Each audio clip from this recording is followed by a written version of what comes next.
दोस्तों, भारत दुनिया की फास्टेस्ट ग्रोइंग मेजर इकोनॉमी है, जिसकी ग्रोथ रेट 7% के करीब है। साल 2013 से लास्ट के 10 सालों में भारत ने बहुत तरक्की की है। इकोनॉमिस्ट और कई रेटिंग एजेंसीज के मुताबिक भारत आगे भी इसी रफ्तार से तरक्की करता रहेगा। American investment bank Morgan Stanley का भी कहना है कि पिछले 10 सालों में भारत तेजी से ट्रांसफॉर्म हुआ है।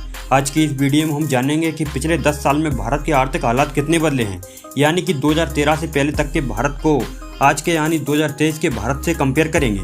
लेकिन उससे पहले दोस्तों, अगर आप इस चैनल पर पहली बार विजिट कर रहे हैं तो चैनल को सब्सक्राइब जरूर करें।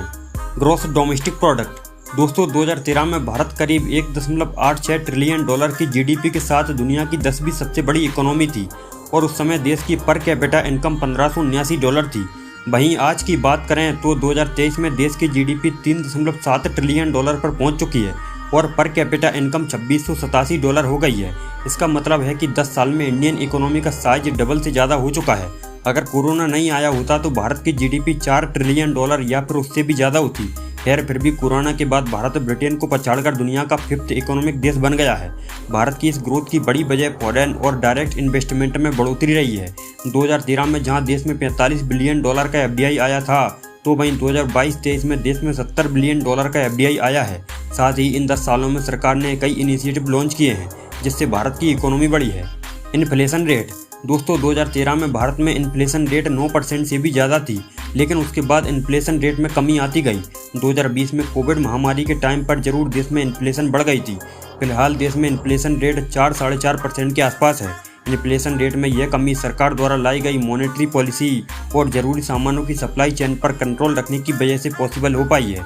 बड़े इकोनॉमिस्ट का ऐसा मानना है कि जिन विकासशील देशों में इन्फ्लेशन रेट 3 से 5% के बीच होती है तो वह इकोनॉमी के लिहाज से सही रहता है।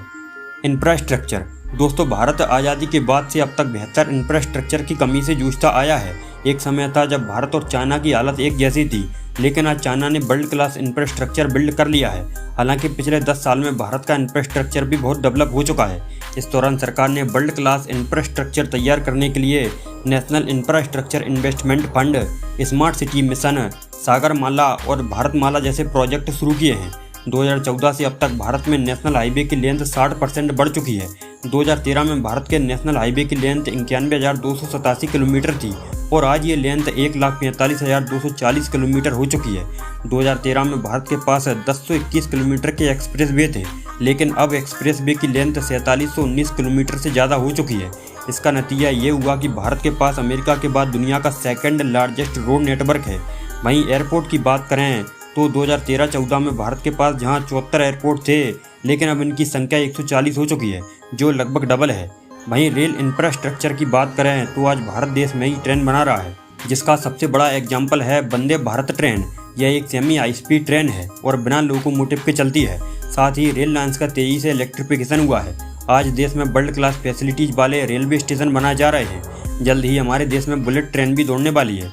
बेहतर ट्रांसपोर्टेशन सिस्टम होने से न सिर्फ ट्रैवल टाइम कम हुआ है, बल्कि ट्रांसपोर्टेशन कॉस्ट में भी कमी आई है, जिससे इंडस्ट्रीज की प्रोडक्टिविटी बढ़ी है।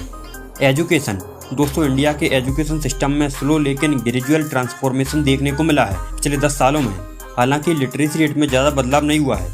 2013 में जहां लिटरेसी रेट 70% था, तो वहीं आज ये 77% है।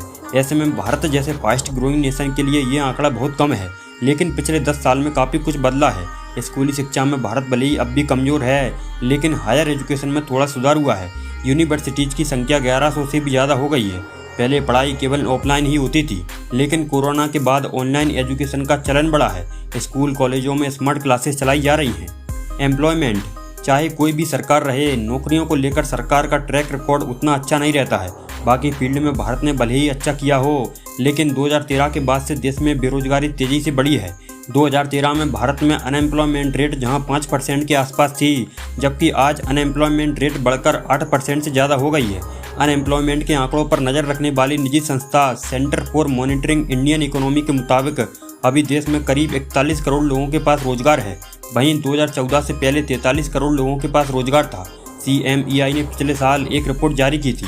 इसमें दावा किया गया था कि भारत में अभी 90 करोड़ लोग नौकरी के लिए योग्य हैं। इनमें से 45 करोड़ लोगों ने नौकरी की तलाश करना ही छोड़ दिया है। तो दोस्तों, ये कुछ बड़े बदलाव हुए हैं 2013 से 2023 के बीच देश में। आपके हिसाब से इन 10 सालों में भारत में और क्या बड़े बदलाव हुए हैं? हमें कमेंट में ज़रूर बताएं। अभी के लिए बस इतना ही। अगर आपको ये वीडियो अच्छी लगी हो तो वीडियो को एक लाइक ज़रूर करें।